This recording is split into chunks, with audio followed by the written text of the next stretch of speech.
ഞാൻ ഇന്നിവിടെ ഉണ്ടാക്കാൻ പോകുന്നത് രാജ്മ എന്ന് പറയുന്നത് ഈ വലിയ ചുമന്ന പയർ. അത് ഞാൻ വേവിച്ച് വെച്ചിട്ടുണ്ട്. ഇനി അതിലേക്ക് ആവശ്യമായത് ഒക്കെ നമുക്കൊന്ന് ചേർത്ത് കൊടുക്കാം.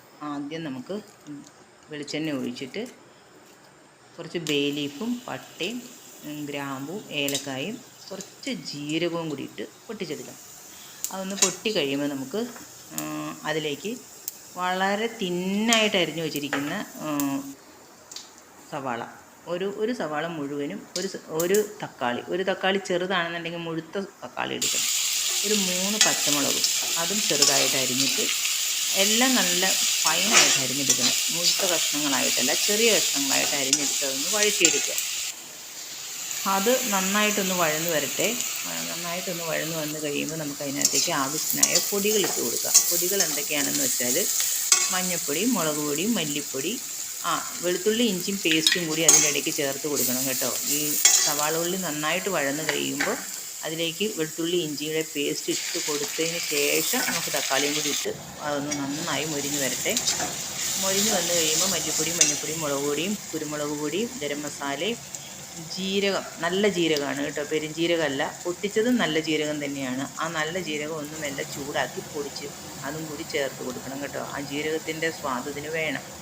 അതുകൊണ്ട് അതും കൂടി ചേർത്ത് നന്നായിട്ട് വഴറ്റി കൊടുക്കണം നല്ലോണം. ഇച്ചിരി എണ്ണ കൂടുതൽ ഒഴിച്ചോ കേട്ടോ. അത് സൺഫ്ലവർ ഓയിലിൽ ഉണ്ടാക്കുമായിരിക്കും ടേസ്റ്റ് കൂടുതലുണ്ടാവുക, വെളിച്ചെണ്ണ അല്ല അതിന് സൂട്ട്. അപ്പോൾ അത് നന്നായിട്ടൊന്ന് വഴന്ന് വരട്ടെ. നല്ല ജീരകം ഞാൻ പൊടിച്ച് വെച്ചിരുന്നതാണ്, അതും കൂടി ഇട്ട് കൊടുത്തു. എന്നിട്ട് അത് നന്നായിട്ടൊന്ന് വഴന്ന് വന്ന് കഴിയുമ്പോഴത്തേക്കും നമുക്ക് ഈ വേവിച്ച് വെച്ചിരിക്കുന്ന പയർ അതിലേക്ക് ഇട്ട് കൊടുക്കാം. എന്നിട്ട് അതിന് ഉപ്പും ഒക്കെ പാകമാണോ എന്ന് നോക്കുക. ചാറൊന്ന് കുറുകി കിട്ടുക. ചാറ് കുറുകി ഒരുവിധം നന്നായിട്ട്. എൻ്റെ വീഡിയോ എവിടെയോ പോയില്ലേ, സോറി കേട്ടോ. ഒറ്റയ്ക്ക് എടുക്കണതിൻ്റെ ബുദ്ധിമുട്ടാണ് ഈ കാണുന്നത്. ഞാൻ ഇളക്കുന്നുണ്ട്, പക്ഷേ വെറുതെ ഞാൻ കിടന്ന് കുലുങ്ങുന്നത് മാത്രമേ കാണുന്നുള്ളൂ. കർത്താവേ, വീഡിയോ ഇല്ലേ ഇപ്പം.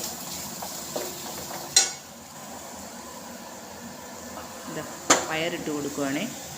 പയറിട്ട് കൊടുത്തു കഴിഞ്ഞ് നന്നായിട്ടൊന്ന് ഗ്രേവി ഒന്ന് നന്നായിട്ട് തിക്കായി കഴിയുമ്പോഴത്തേക്കും അതിനകത്തേക്ക് കസ്തൂരി മേത്തി പൊടിച്ചത് ഒരല്പം ഇട്ട് കൊടുക്കുക. പിന്നെ മല്ലിയിലയും കൂടി ഇട്ട് കൊടുത്തിട്ട് നമുക്കൊരു സെർവിങ് ബൗളിലേക്ക് മാറ്റി. ഇന്ന് ഞാൻ ഇത് വൈറ്റ് റൈസിൻ്റെ കൂടെ ഭയങ്കര നല്ലതാണ് കേട്ടോ. പക്ഷേ ഇന്ന് ചപ്പാത്തിയുടെ കൂടുതലാണ് ഇത് കഴിക്കാൻ പോകുന്നത്. ഞങ്ങളുടെ ചപ്പാത്തിയുടെ കൂടുതലാണ് ഞങ്ങളിന്ന് കഴിക്കുന്നത്. Okay, bye.